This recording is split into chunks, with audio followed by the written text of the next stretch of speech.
What if I told you that someone could steal your card details just by standing next to you, or could they?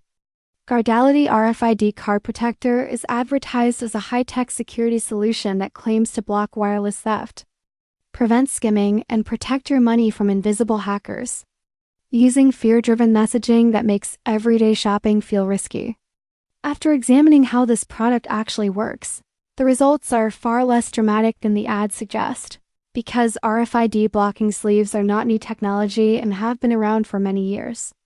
In simple terms, these sleeves contain a thin shielding layer that can block certain RFID signals. But this function is basic, widely understood, and already built into many modern credit cards and wallets.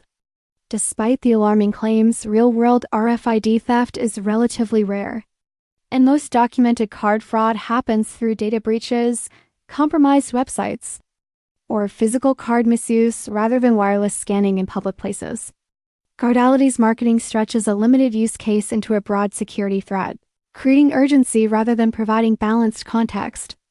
Another key result comes from pricing and sourcing, as identical RFID sleeves can be found online for a fraction of the cost, often sold in bulk for less than $1 per unit, suggesting this is a generic product repackaged and resold at a significant markup. The sales pages rely heavily on 5-star reviews that appear recycled, dramatic warnings about instant theft, large, limited-time discounts, and aggressive upsells, all designed to push quick decisions instead of informed ones. While the product itself is not useless and does perform basic RFID blocking, it does not justify the premium price or the extreme security claims attached to it. Overall, the results show a common item being marketed as a cutting-edge defense tool, which makes this less about protection and more about presentation. Before buying, it's worth separating genuine security needs from fear-based advertising and understanding that real financial safety comes from awareness, not panic.